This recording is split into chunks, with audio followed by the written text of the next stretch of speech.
Boa tarde, vocês me escutam? Bem-vindos ao nosso painel sobre liminares e patentes essenciais. Vou fazer uma breve introdução para não tomar o tempo dos nossos palestrantes.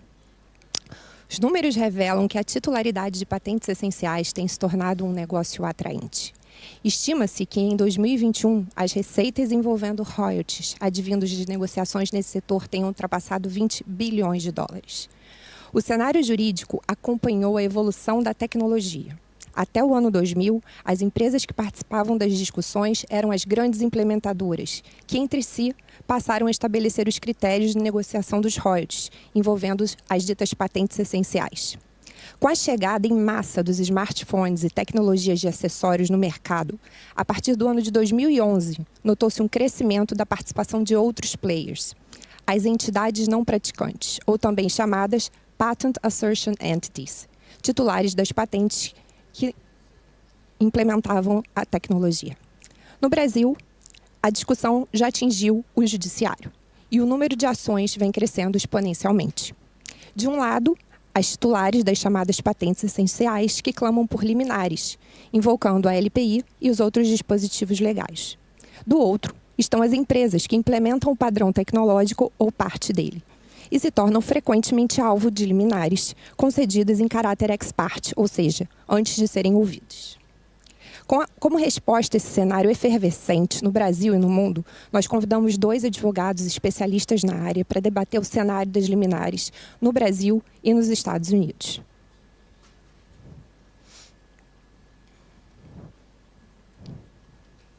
Dr. Rodrigo Fux, especializado em litígios de alta complexidade. Rodrigo Fux é sócio das áreas de contencioso e arbitragem de Fux Advogados.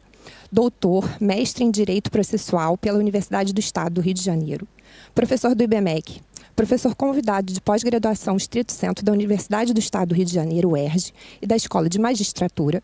Já atuou como professor assistente em pós-graduação da Escola de Fundação Getúlio Vargas, FGV, Rio. Ralph Phillips, sócio da filial de Washington, D.C., do renomado escritório Fish & Richardson.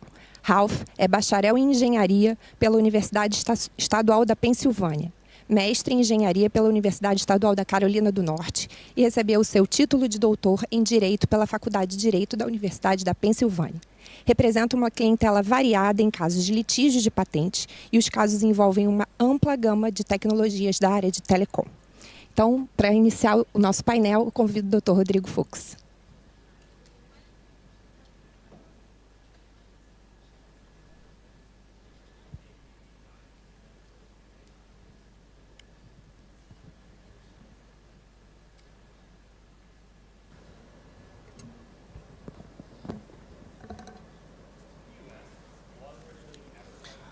Bem, muito boa tarde. Vocês me ouvem? Você consegue ouvir? Eu não me ouço. Não? Acho que só eu não me ouço mesmo. Calma aí, só um minutinho. Eu já ia começar dizendo que é um desafio para mim, que não tem um poder de concentração macro, fazer uma palestra aqui com a visão periférica lateral. Agora com o microfone aqui falhando, mas eu prometo que eu vou conseguir, tá, gente? Vamos lá. Senão só vocês me escutam, se eu falar uma besteira eu também não me escuto. Bem, em primeiro lugar eu queria agradecer o convite gentil que me foi feito, certamente muito maior do que eu merecia de estar aqui presente hoje. Não sou um especialista em propriedade intelectual, tenho certeza que foi o carinho que moveu as pessoas a me convidarem para dar aqui no dia de hoje falando sobre esse tema tão relevante. Cumprimentar o Ralph, prazer imenso dividir a mesa com você, Ana Paula também. Vejo muitos amigos aqui presentes na plateia, não vou nominá-los, mas queria agradecer à BPI porque de fato é um grandioso evento e o tema é, sem sombra de dúvida, bastante palpitante, né? Até onde a minha visão alcança, a gente não tem ainda um cenário concreto de decisões judiciais que chegam a seu termo, seja porque as ações elas chegam ao final com acordo entre as partes, chega porque até o STJ há as súmulas 7 que impedem a análise do mérito. Não, de fato é um tema que merece ser tratado e debatido aqui, na academia e cada um colocando as suas posições de forma legítima e todos têm liberdade de dizer, pensar como bem entenderem e tecnicamente, e às vezes até defender a sua posição. E quando eu digo que é um tema muito palpitante, porque muitas vezes até ultrapassa as raias de um próprio congresso acadêmico, e eu já fui vítima disso. Estou vendo aqui, Gabriel, presidente da UEPI, ele vai lembrar bem. Eu tratei de um tema similar a esse num congresso. Eu vou contar, para a gente fazer um painel leve, eu vou contar o milagre, mas não vou contar o santo. E aí, nesse congresso eu tratei um pouco sobre liminares, tratei sobre um pouco de negócios jurídicos processuais.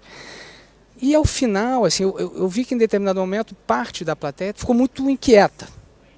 E eu não estava entendendo, não sabia se minha palestra estava sendo ruim a ponto de deixar uma pessoa inquieta para sair da palestra. Quando acabei a palestra, a minha exposição, eu levantei e fui quase que agredido. Você está fazendo uma sustentação oral, não está fazendo uma exposição acadêmica, mas eu fiz uma exposição acadêmica do meu ponto de vista. E começou alto o negócio. Eu falei assim, gente do céu, mas vejam como é que são as coisas. Veja, Gabriel, olha como é que Deus é justo e misericordioso. Veja como Deus é justo e misericordioso. Eu me senti mal, assim, pô, será que eu fui um mau colega? Será que eu expus mal? Será que eu não devia ter feito aquilo? E fiquei remoendo aqui um tempo. Mas você sabe, Gabriel, que na semana passada eu recebi um folder de um cartaz de um evento que vai ter na Escola da Magistratura, que eu não fui chamado, que os integrantes do painel são todos integrantes de parte de uma tese de defesa, e está tudo bem. E sempre está tudo bem, e tem que estar tudo bem, inclusive dentro do processo. Por mais que uma discussão jurídica seja ácida, acalorada, e essa é a minha área, a área de contencioso, uma discussão tem que ser leve, respeitosa, com um colega, com um magistrado, com outro colega que pensa diferente, de modo que eu espero que ao final da minha exposição de hoje eu não saia espancado aqui da palestra. Eu peço respeito, carinho, compaixão comigo, tá, gente? Mas vamos lá. Eu venho tratar especificamente dessas questões envolvendo liminares, envolvendo as patentes essenciais. É um tema muito espinhoso, um tema bastante delicado. E só para a gente lembrar, assim, patentes essenciais são aquelas que integram um padrão, né, um padrão tecnológico, não é padrão, como vocês aqui da área, integra o padrão. A gente, na discussão, estou vendo aqui o Alberto, que trabalha comigo, toda hora que a gente conversa, fala, integra o padrão, que vocês têm todo um vocábulo próprio. Então, e o padrão tecnológico, como a gente sabe, é um conjunto de milhares de patentes, né, que formam esse padrão tecnológico, patentes essenciais essas, que formam um padrão tecnológico para desenvolvimento da tecnologia, da sociedade, em prol da sociedade. Então, acho que a primeira premissa que a gente tem que ter é assim, ninguém é detentor de padrão tecnológico. As partes são detentores das suas patentes, e essas patentes compõem esse padrão tecnológico. E aí começa a discussão, porque como é que a patente passa a ser essencial? E aí me corrija se eu estiver errado. As detentoras da patente, ou o inventor da patente, faz uma autodeclaração daquela patente. Vai ao órgão, a SSJ, faz uma autodeclaração, preenche um formulário. E me parece, a não ser que eu esteja equivocado, que a avaliação feita ela é meramente formal. Não há uma avaliação específica técnica de cada uma dessas patentes. E aí surge uma questão muito interessante. Claro que o sujeito tem o direito de ter a sua patente declarada essencial, mas isso traz ônus e bônus. O bônus é a difusão da sua patente, ou seja, todos aqueles que vão usar a tecnologia, que essa tecnologia integra o padrão, vão usar e vão pagar royalties a esse detentor de patente. Mas, obviamente, que isso também traz um ônus. Ou seja, ele não pode deixar de licenciar.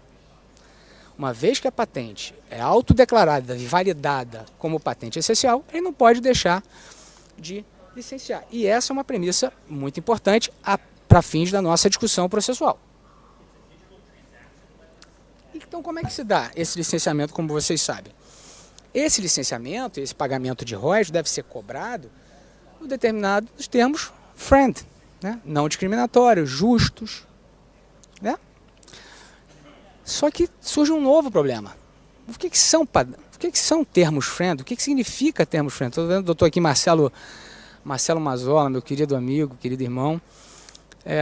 E aí não sou eu que vou dizer, eu trago duas lições aqui, uma da vida acadêmica e outra da vida prática. Primeira lição do professor Carl Shapiro, especialista em avaliação econômica das tecnologias. Ele diz o seguinte: padrão friend é o valor razoável que não crie barreiras para a livre concorrência, ou seja, em prol do estado da arte, do desenvolvimento da tecnologia. Essa é a visão acadêmica. Mas eu trago, e por sorte eu achei, por exemplo, isso aí é atrapalhar, a pessoa que não tem concentração, isso atrapalha essas palmas. Será que foi para mim, gente? Mas vamos lá. Mas eu trago uma lição que me pareceu também muito relevante do professor Posner, do Richard Posner. Aqui eu tenho profunda admiração por ser um dos precursores da análise econômica do direito.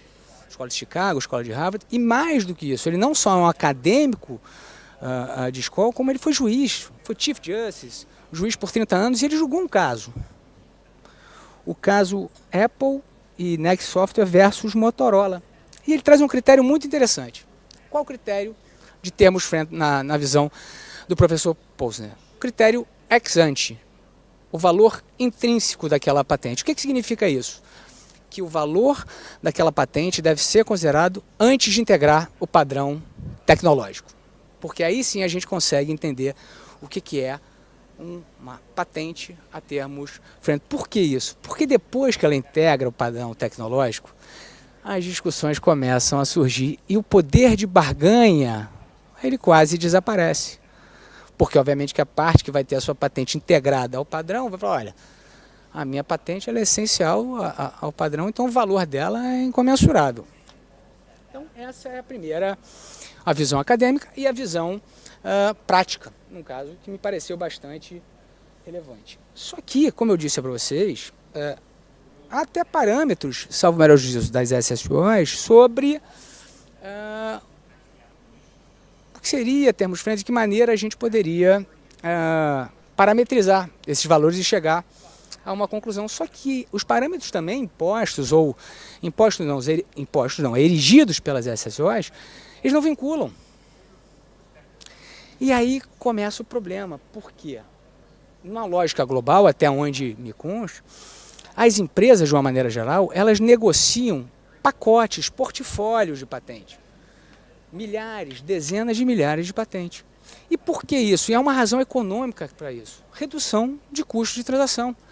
As empresas entendem que, ao invés de analisar uma a uma essas patentes, de verificar o valor de cada uma dessas patentes, de contratar um engenheiro específico para cada uma dessas patentes, elas formam um contrato global entre si. Então, eu te compro 30 mil, 10 mil, 20 mil, 5 mil patentes, e você também me compra, a gente chega num valor global. Até aí, tudo bem. O problema é quando há dissenso no valor dos royalties. E quando bate as portas do Poder Judiciário. E aí é importante a gente ter a noção de que é só nesse momento, e apenas nesse momento, que aquela patente retirada daquele contrato global passa a ser analisada técnica e criteriosamente. Então, não é verdade que se consiga pensar uma patente de um contrato global e início leads, ou seja, no início de um processo, alguém ter condição de dizer se aquela patente é útil ou inútil, ou se ela é atual ou obsoleta.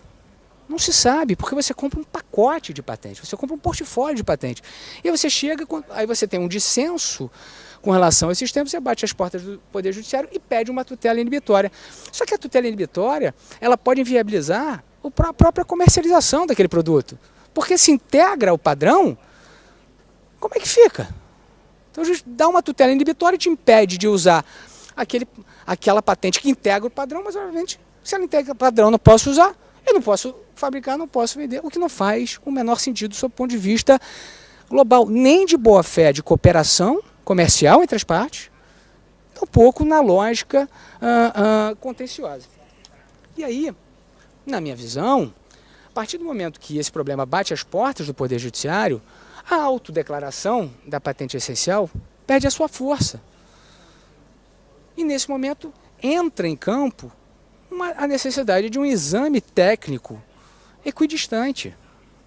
Até porque a gente sabe, e a gente não precisa esconder a realidade, que nessas ações de patente, cada parte apresenta no judiciário laudos que ela mandou produzir. Olha, viola, essa aqui viola, de inúmeras instituições. Também está tudo bem, tá, gente? Também está tudo bem, isso é do jogo processual. Só que isso não pode servir como fundamento para uma tutela de urgência. Por que um trabalho é mais relevante do que o outro? Será que um trabalho consegue revelar, no início de um processo, a probabilidade do direito de uma parte? Me parece que não. E entra um outro problema, que eu também quis falar de forma leve, sem acusar, mas que é um dado importante, que é o problema das patent trolls e do Fórum Shop. Se vocês quiserem, eu posso sair agora da sala para não apanhar. Que a gente sabe, acontece, não é muito, mas acontece, que muitas vezes existem empresas que compram portfólio de patente para litigar, para obter um valor acima do que deveria ser negociado de boa fé entre as partes. E muitas vezes também pode acontecer de haver um pensamento dessa patente nesse universo global e às vezes distribuição de ações dentro de um mesmo contrato, de várias patentes no mesmo contrato, para outros juízos. E aí escolhe-se, ou a juíza, assim, locais onde tem, onde a jurisdição confere alguma medida, um beneplácito da tutela inibitória, a tutela de urgência, como é o nosso país. Eu não vim aqui dizer que o Brasil não tem o sistema, o microsistema de tutela de urgência. Essa é uma realidade nossa. O que a gente precisa avaliar é se nesses casos específicos de patente essencial, se isso seria de bom alvitre ou não, ou se teria outra solução.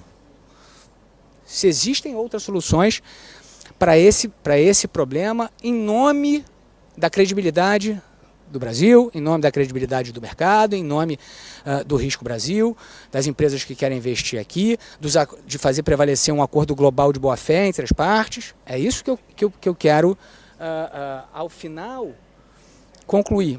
Porque é óbvio, e aqui nós não só temos o respaldo do artigo 300 e das tutelas de urgência, da possibilidade de tutela inibitória no nosso ordenamento, como também temos, e obviamente, a gente não pode esquecer o artigo 42 da LPI. Eu não estou ignorando o artigo 42 da LPI. Claro que o detentor de patente ele merece a sua preservação, mas há determinados casos que precisa haver uma temperança ou uma ponderação de normas, exatamente para saber se é adequado ou não o deferimento de uma tutela inibitória num caso desse. E aí, me parece que não. E aí essa é a tese que eu defendo, sim, seja academicamente, seja em alguns processos coletivos. Eu entendo que envolvendo as patentes essenciais, a tutela inibitória não pode ser deferida início litis, que é necessário, sim, um trabalho equidistante, imparcial, de um perito do juízo, para que ele possa avaliar por quê. Seja porque essa patente ela é essencial, oriunda de uma autodeclaração onde não há validação, onde a validação é meramente formal, não há uma avaliação técnica nem do valor, nem da sua essencialidade ou não, seja porque, sendo patente essencial, o licenciador não pode, e aí esse para mim é um grande fundamento, o licenciador não pode deixar de licenciar. Como é que eu vou deferir uma tutela inibitória para não usar uma patente essencial se o sujeito que autodeclarou a sua patente como essencial não pode deixar de licenciar e a discussão passa a ser apenas dinheiro patrimonial. Não é se eu posso usar aquela patente ou não. É quanto eu vou pagar naquela patente ou não. é uma coisa completamente diferente. Ou seja, se eu espremer isso até o final, eu posso afirmar que ainda que eu perca a ação, do início ao final, eu nunca vou deixar de licenciar, nunca vou deixar de usar aquela patente dita como essencial. Eu vou ser condenado a pagar. Por isso que me parece ser incompatível com o Instituto da Tutela Inibitória. E, verdade seja dita, e os senhores sabem melhor do que eu, muitas vezes essas ações são submetidas à jurisdição estatal e à jurisdição federal. Aí é uma anomalia do sistema, como é que uma ação corre na Justiça Federal e outra na Justiça Estadual, é a discussão de prejudicialidade ou não, que foge um pouco do nosso painel. Mas mesmo nas discussões na Justiça Federal, salvo o melhor juízo, o NPI volta e meia pede para inclusive alterar o polo, sai do polo passivo para ser do polo ativo, defendendo a não essencialidade daquela patente, pela nulidade daquela patente. Então, assim, é de fato uma questão muito complexa que, com todo o respeito do mundo, eu tenho profunda admiração pela magistratura. Eu vi a doutora Caroline Tawick aí, também uma querida amiga que eu tenho profunda admiração. Os juízes, eles não são obrigados a ter, tanto é que existem os auxiliares do juízo, perito, amicus curiae, eles não têm condição de ter um conhecimento enciclopédico, inclusive de tecnologia, inclusive de engenharia, para conseguir verificar se uma patente é essencial ou não início litis. Como é que o sujeito vai conseguir aferir aquilo com base no laudo de uma parte ou de outra? Por isso que, nesses casos, quem vai solucionar a discussão no final do dia não é nem o direito, gente. Quem vai selecionar, quem vai resolver esse processo é a perícia. Quem vai resolver esse processo é a perícia, não é o magistrado. Claro que é o magistrado, mas não são as luzes técnicas, jurídicas do magistrado, e com todo respeito à magistratura, eu tenho profunda admiração pela magistratura. Não é segredo para ninguém, eu sou filho de magistrado a vida inteira. Não tem nenhum motivo para ser contrário à magistratura. Até hoje tem um pai e uma irmã magistrada. Então tenho muito profunda admiração pela magistratura. Então, na minha visão, o foco deve ser nos requisitos, primeiro do artigo 300, da tutela, probabilidade do direito e perigo na nebora. Com relação à probabilidade do direito, já expus um pouquinho, não me parece que seja razoável, sem uma perícia equidistante, o juiz início litis ter condição de um contrato global, e aí, obviamente, que há casos das discussões pontuais, e quando não há esse pensamento, fatiamento de demanda, que isso é possível, mas de uma maneira geral, me parece que as tutelas inibitórias não sejam adequadas para esse caso, porque não tem como aferir no início do processo a probabilidade do direito. O argumento já pagava antes, ou o argumento, eu tenho a patente, ela é essencial. Você tem a patente essencial porque você fez uma autodeclaração. E você sabe, assim como eu, que ninguém parou para analisar as 40 mil, 50 mil, 20 mil patentes daquela ação. É só quando o processo, só quando a discussão bate às portas do Poder Judiciário, que aí vai se fazer uma perícia mais apurada por uma questão de escolha empresarial das partes. Só que o problema é, a depender das decisões que venham a ser proferidas, isso vai inviabilizar os acordos comerciais. Isso afeta também o risco Brasil. E isso deve ser avaliado na hora do deferimento de uma tutela. Então, a probabilidade do direito me parece que não seja adequada. E o perigo in mora, aí entra uma questão que me parece ainda mais relevante ainda. Perigo in mora e perigo in mora inverso. Por quê? Por que você está dizendo isso, Rodrigo? Porque, olha, a gente está tratando de uma patente essencial, uma discussão de patente essencial, onde o sujeito não pode deixar de licenciar e o licenciamento tem que ser a termos presos. O que a gente está querendo dizer no final da linha, para ser bastante simples, a discussão é dinheiro. Então, se a discussão é dinheiro, deixa eu ver qual é o perigo da demora de uma perícia. Qual é o perigo da demora de fazer uma perícia? É dinheiro? Se a gente está tratando de ações envolvendo contratos globais muito vultosos, será que as empresas não têm dinheiro para garantir o juízo, para que o processo corra no seu devido tempo, com a serenidade necessária, com respeito às garantias do contraditório, da ampla defesa? Será que isso não violaria, sim? Será que isso não revelaria o perigo in mora inverso nesses casos? Então deve-se avaliar a capacidade de quem está, do réu dessa ação, se tem condições financeiras de arcar ou não. Porque isso tudo dialoga com o artigo 20 da Lei de Introdução às Normas de Direito Brasileiro. Agora positivado, as noções de consequencialismo hoje estão positivadas no nosso ordenamento, não é uma invenção, não é uma tese, não é uma teoria, está positivado. Todo julgador, em qualquer esfera judicial ou administrativa, não pode decidir com base em valores abstratos e tem a obrigação de considerar as consequências daquela decisão judicial. Noção de consequencialismo. Então, já me encaminhando para a minha conclusão, me parece, e aí é uma posição acadêmica, ponto 1, não cabe, na minha visão, tutelas inibitórias pela questão da lógica envolvendo as patentes essenciais. Mas ainda que o magistrado esteja levando mais em consideração o artigo 42 da LPI, olha, eu preciso proteger aquela patente, o sujeito tem a patente, ele precisa... Tudo bem, você tem um meio do caminho muito responsável, muito ponderado, que é a apresentação de caução. Determina a apresentação de caução nos autos, para que seja feita uma perícia judicial, e aí depois dessa perícia, me parece que a probabilidade do direito vai emergir de forma mais latente. Então, acho que a caução, acho que é a primeira solução que pode ser relevante para esse tipo de discussão. E uma segunda sugestão, que nem é de lege ferenda, que é uma discussão também que está positivada, que pode ajudar muito, é a celebração de um negócio jurídico processual. E antes de um processo ou no meio, no bojo do processo, já com o processo iniciado. Antes do processo, se as partes estão de boa fé, querem renegociar um contrato, elas fazem um pacto de não petendo. Elas celebram um pacto de não petendo. Uma cláusula de covenant sui, dizendo, olha, ninguém é juiz, envolvendo esse processo, ninguém é juização.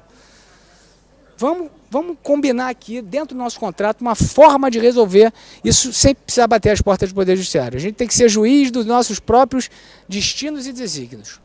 Então, vamos combinar um instituto para fazer uma avaliação, já que é a primeira vez que essa questão técnica está batendo as portas, esse dissenso está batendo. Vamos combinar um órgão, um instituto que possa fazer um trabalho e depois a gente decide o valor dessa patente específica?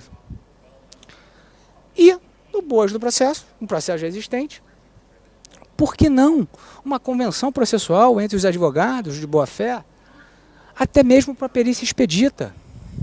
A gente combina uma perícia expedita, olha só. Vamos deixar, ou o juiz escolhe um perito, a escolha do juízo, ou nós escolhemos. Também tem essa opção. Hoje em dia, muito embora o nosso processo seja publicista, nós temos um influxo muito grande do privatismo. Cada vez mais um influxo cada vez maior do privatismo no processo civil. Então, vamos combinar um instituto, um órgão para fazer essa perícia expedita, e aí depois dessa perícia a gente combina de concordar com o valor. Então essas eram algumas sugestões e considerações. Você esqueceu, quase me fugiu, e aí eu peguei aqui a colinha para ser bastante transparente, que a questão da caução não é uma ideia da minha cabeça. Está lá no 209, parágrafo 1º da LPI, a possibilidade do juiz determinar uma caução.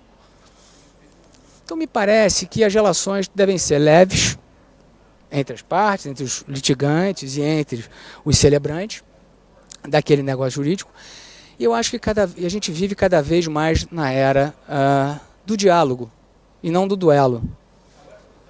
Ainda mais envolvendo tecnologia, que as coisas passam muito rápido, são muito ágeis. Muitas vezes o direito nem consegue acompanhar essa evolução com tanta agilidade, mas eu tenho certeza que o diálogo e a temperança vão levar a gente mais perto nessas discussões do porto do que do naufrágio. Muito obrigado pela atenção de vocês. Obrigada, doutor Rodrigues. Chamar para nos presentear com a sua palestra o doutor Ralph Phillips.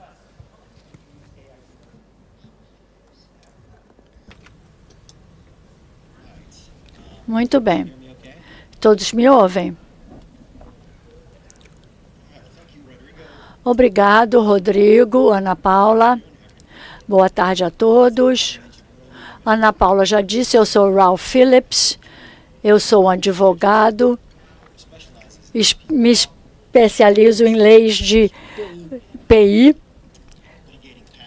Eu já fiz litígio com patente, trabalho com litígio de patentes há 3 anos e, como consequência, além de acabar com os meus cabelos, eu também tive o privilégio de ver as cortes americanas lutarem com isso. O que eles vão fazer com isso, com essas questões de SEPs?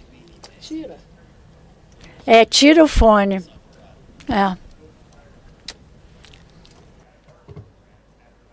Any better?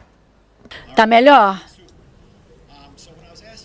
Então, quando me pediram para vir lhes falar nesse painel, para dar um sabor internacional à discussão, para mostrar o que vem acontecendo nos Estados Unidos, porque envolvia uma viagem ao Rio, eu disse que sim.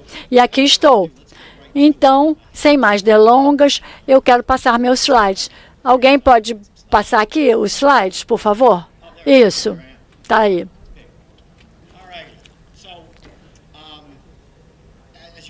Como devem saber, nos Estados Unidos, também como no Brasil, as liminares são um dos remédios que tem para uma ação de violação. Nós temos aqui um estatuto que governa esse remédio, mas é agnóstico. Qualquer tipo de patente pode ter uma liminar nos Estados Unidos. Mas com as patentes essenciais, como algo prático, isso não vem acontecendo. Por quê? Então, eu quero voltar no tempo para chegar ao fundo disso tudo. Na minha experiência, no início dos anos 2000, era muito comum ter liminares nesses casos. O Supremo americano fez uma decisão envolvendo o eBay, que teve 4 fatores, os que são chamados os fatores eBay.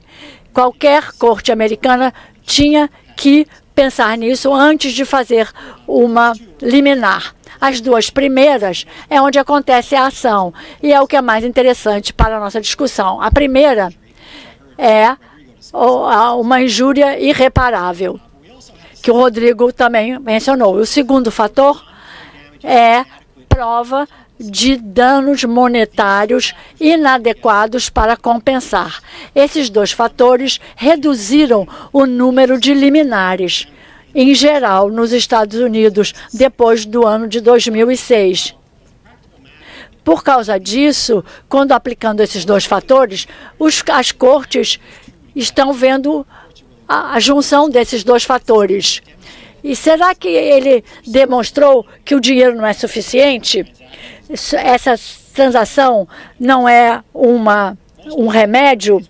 Hoje, quando a gente vê uma liminar nos Estados Unidos, é uma competição. Vamos lutar, vamos derrubar. Eu, Rodrigo e Ana Paula estamos competindo por algo. Então, estamos numa batalha. A Ana Paula chega com uma nova ratoeira. Então, nós temos uma PI para protegê-la, ela põe no mercado, aí, de repente, o Rodrigo inventa uma outra ratoeira. É uma inovação. E ela não quer o pagamento do Rodrigo, ela quer tirar ele do mercado, ela quer proteger a ratoeira dela. Essa é a situação, ela quer um cheque, na verdade.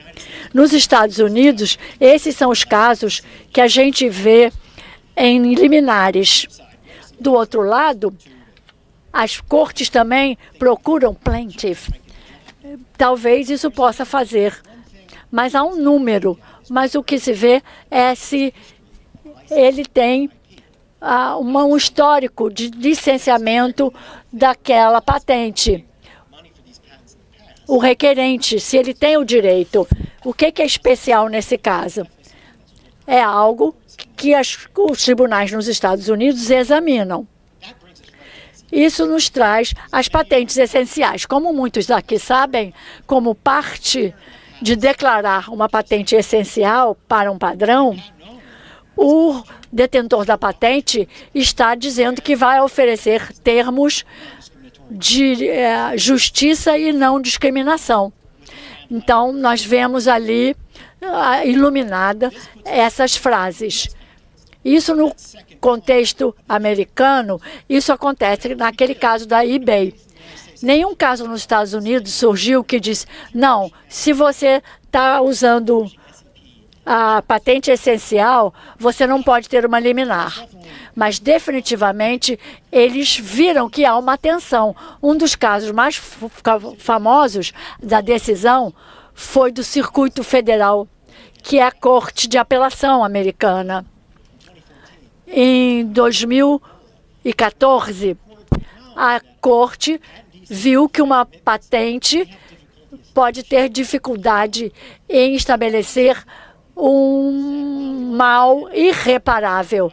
Nós temos aqui uma liminar, talvez a violação esteja dizendo que está atrasado. Eles não fecharam a porta, deixaram aberta. Mas como começaram a aplicar isso ao caso, disseram o seguinte, o requerente, que é o comprometimento da Motorola Friend, envolveu todas as patentes e sugeriu que os danos são adequados. A mesma lógica tornou-se a norma nos Estados Unidos em como os tribunais examinam as patentes essenciais no contexto das liminares. Se o infrator acusado pode mostrar, eu tentei, eu me encontrei com o cara, eu fiz uma negociação em boa fé, e aí vai ser muito difícil aquele detentor da patente conseguir uma liminar neste contexto. Agora, uma coisa a notar-se é que a coisa é de duas mãos.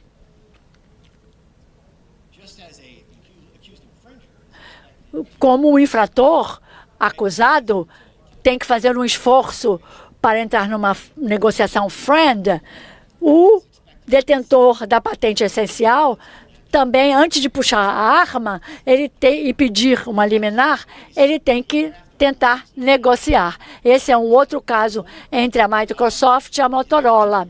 E, nesse caso, a questão a ser apelada era uma decisão da corte mais baixa, onde um júri deu ao infrator, que era a Microsoft,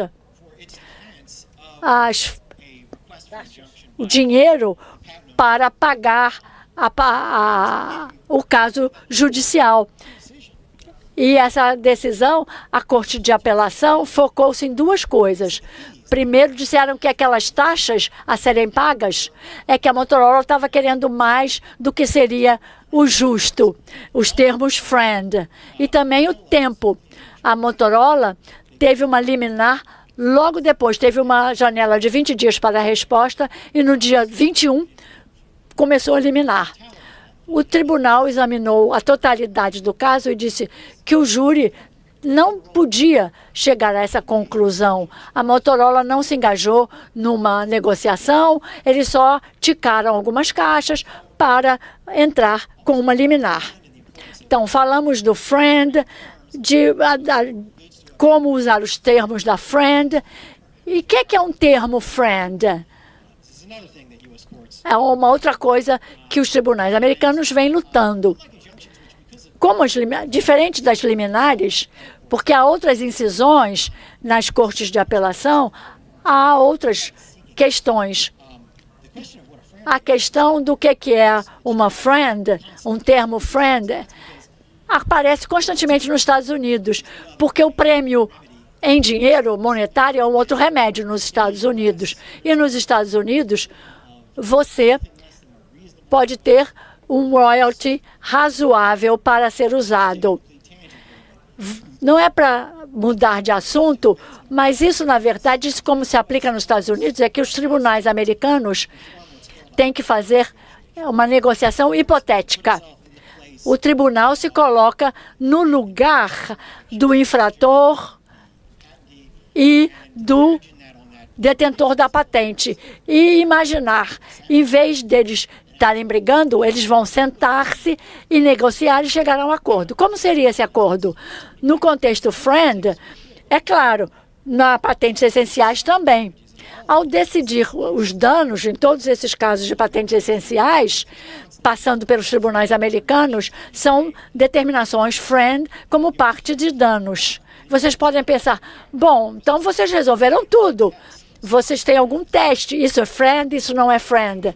Talvez tenha uma equação, você põe alguns números, puxa uma alavanca, aqui está o resultado FRAND. Lógico, infelizmente esse não é o caso. É uma questão que varia de muito caso a caso. E também um pensamento imediato seria, por que não ter uma organização de padrão? É porque o problema é que elas não vêm ajudando. Aqui nós temos o IEEE, que tem suas políticas atuais, e eles não se dizem responsáveis se tem um acordo natural ou não natural, se é FRAND ou se não é FRAND. Então, os tribunais nos Estados Unidos, e aqui no Brasil eu imagino também, que ficam sós nessa decisão do que é FRAND. Nos Estados Unidos, não há um código, é assim que se faz. Há algumas metodologias que são rotineiramente usadas, não em todos os casos. Em alguns se usa uma vez, às vezes duas vezes, às vezes definem uma outra. Mas, no fim das contas, há algumas coisas que você esperaria ver numa decisão FRAND. Uma é a análise de licenças comparáveis. Isso é usado nos Estados Unidos em geral, não só em casos de patentes essenciais, mas é relevante para elas, porque há muitas licenças voando por aí relacionadas à tecnologia, licenças de padrão, por exemplo. E o valor dessa análise é como são os acordos. Se você tem um acordo comparável com patentes semelhantes, como foi dito aqui, de uma incisão de um tribunal no Texas, que é a realidade baseada no que existe, no que está estabelecido. Parece bastante direto, né? Então, é um comprometimento FRAND. Mas, na verdade, na aplicação real, isso é um desafio muito grande. É a mesma decisão. Algumas das análises estão aí. Esse gráfico são de inúmeras licenças representadas pelas partes como comparáveis. Tem os mesmos termos e o tribunal teve que decidir. Elas são comparáveis. Mas como que eu posso dizer que não há um acordo? Como eu posso resumir isso, sintetizar isso num termo que seja aplicável a esse caso? Então, essa análise torna-se complicada. E pode se complicar ainda mais quando é uma licença unilateral. Tem o dinheiro indo para um lado e as patentes para o outro. Aí o tribunal acaba tendo que dar conta de só aquela parte da licença que é aplicável às patentes comparáveis, às suas licenças. É um princípio que parece direto, mas, na verdade, ele é difícil de ser aplicado e é muito interessante aplicá-lo na vida real. Outra coisa que eu observei também, por alguma razão, em muitos dos nossos casos, parece que os detentores de patentes se focam nos acordos com as taxas mais altas e a outra parte com as taxas mais baixas. Eu estou brincando, né? Alguém tem que brincar. De qualquer modo, quais são outros métodos? O outro método é o chamado método top-down, que é quando você tenta chegar a um benchmark, né? Se aonde devemos começar para saber qual é a taxa adequada, o tribunal estima um valor, né, baseado nas patentes essenciais, para tentar avaliar que parte disso você pode atribuir ao detentor da patente essencial, né? Tipo um portfólio de patentes. Para simplificar, é como fazer uma fração, onde no numerador você tem o que o requerente diz, e os outros ficariam no denominador dessa equação. Essa é uma técnica usada para fazer benchmarking. Não foi adotada pelas cortes de apelação formalmente, mas é o que a gente vê de vez em quando em alguns casos americanos. Outra consideração que os tribunais também levam em conta é se há um pool de patentes associado com aquele padrão, né? Muitas vezes as empresas, ao criar um padrão, juntam as patentes num pool. Seria num lugar só você resolve tudo, né? E promovem a aceitação desse padrão. Esses pools são administrados por terceiros, como MPEG, LA, que foi no caso da Microsoft versus Motorola, como a gente vê aqui no slide.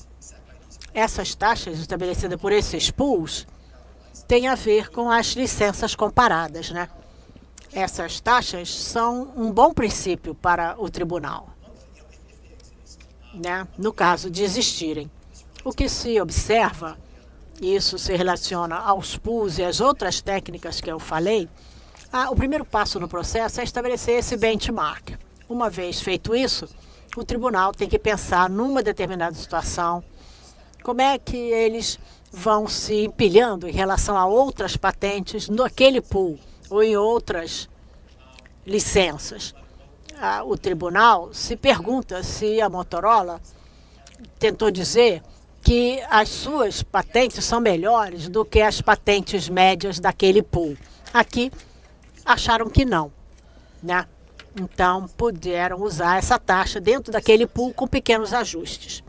Esse conceito me leva a uma outra consideração importante, né, que os tribunais americanos fazem, não só em casos de patentes essenciais, mas em casos de litígio em geral, né?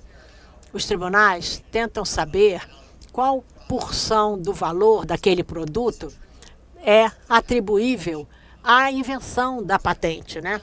Por exemplo, uma patente que só cobre uma pequena parte de um dispositivo não deveria ter o valor do dispositivo todo.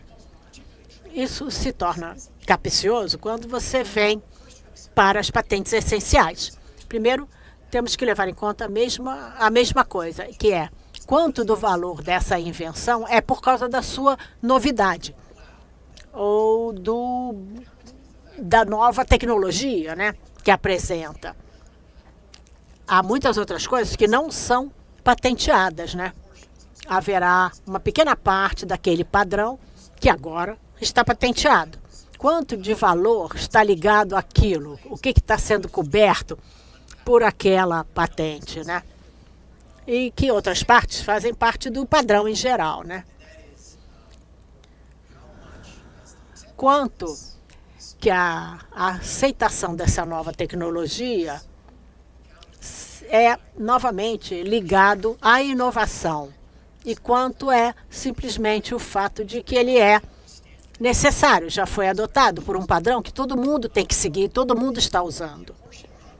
Então, a proporção, né, pode ser um pouco capciosa, porque é um filtro em duas etapas, né, que os tribunais fazem para chegar ao valor real daquela invenção. Eu acho que já falei muito. Só para resumir rapidamente, a gente devia ter uma coisa bem clara para definir o que é friend e o que não é. Não temos isso. Às vezes a gente usa um método do tipo top-down. Em geral, eles procuram o pool de patentes como um benchmark. Mas qualquer benchmark que você estabeleça tem que, no final, chegar a uma proporção. O tribunal vai ter que ver, bom, agora que eu tenho essa taxa para essa patente, como é que elas se encaixam? Quão aplicável é essa taxa que está sendo discutida nesse caso? Rapidamente, às vezes, os tribunais consideram uma outra pergunta também, né? Que seria, no caso que a gente falou antes, entre a Microsoft e a Motorola. É a parte acusada que está dizendo, olha, você, detentor da patente, nunca me deu essas taxas friend, Nesse contexto, a pergunta é: você está tão longe do friend antes de entrar nessa categoria de taxa discriminatória? Onde você não tentou chegar de boa fé numa negociação friend. Novamente, não tem uma regra clara sobre isso, né? Uma coisa que às vezes é examinada também é como que essa patente, como que o que ele está tentando fazer agora se acumula com o que ele fez no passado, né? Não tem que ser 1 a 1. A taxa que foi aplicada há 2 semanas não é necessariamente uma taxa justa que a pessoa vai ter hoje. Eles reconhecem que há diferenças com o passar do tempo, diferenças entre as diferentes partes licenciadas. Os tribunais têm que considerar quando há uma outra licença para a mesma patente ou semelhante, né? Onde as partes são muito parecidas. Se um detentor de patente essencial diz: olha, eu ofereci a mesma taxa em outro lugar, isso é uma boa defesa, né? Contra uma acusação de que não foi oferecido aquela taxa friend. Muito bem, com isso eu vou terminar e tentar abrir para perguntas. Muito obrigada a todos pela atenção. Thank you, Ralph. Thank you. Obrigado, Ralph. Obrigado, Rodrigo. Muito claro, muito direto.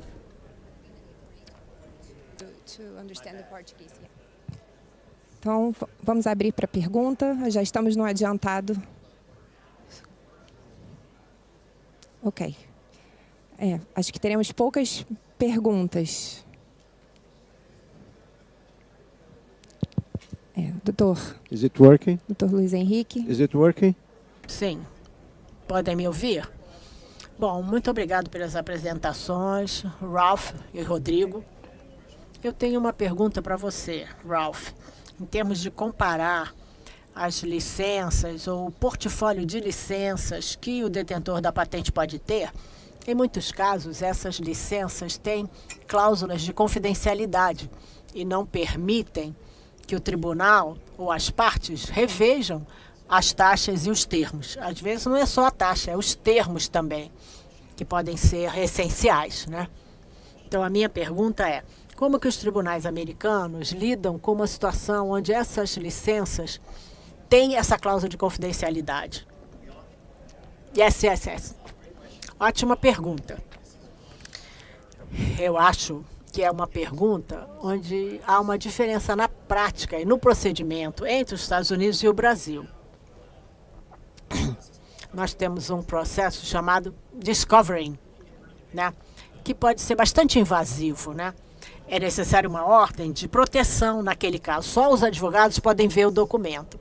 Uma vez isso valendo, você pode ter acesso até ao código-fonte e a própria licença. Nesse contexto, você consegue ver. Você vai pedir, né? E vai ver tudo que a outra parte tem. Você vai ver todos os termos. É um plano igual para todo mundo. Você sabe de tudo em relação à tecnologia semelhante à sua e à do seu concorrente. Você vai ter um quadro muito mais complexo nesse ambiente, né? Mais do que só os registros públicos. Muito obrigada. Eu acho que no Brasil haveria uma chance também de rever pelos peritos, né, do tribunal. É protegido também no Brasil. Seria interessante ouvir se o Rodrigo tem algo a acrescentar a essa questão. Tá vendo? Consegue me ouvir? Sem sombra de dúvida, os auxiliares do juízo também deveriam ter acesso, e acho que nessas ações específicas, diante dessa cláusula contratual de sigilo, os processos deveriam seguir sob sigilo do começo ao final, inclusive ter punição para quem divulgar indevidamente as informações constantes desses contratos com cláusula de sigilo.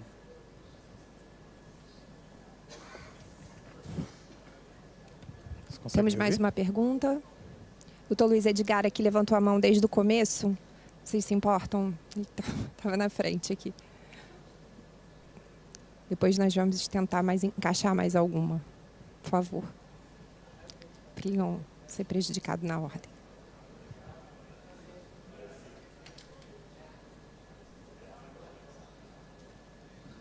Parabéns aí pelas apresentações. Congratulations for the presentations.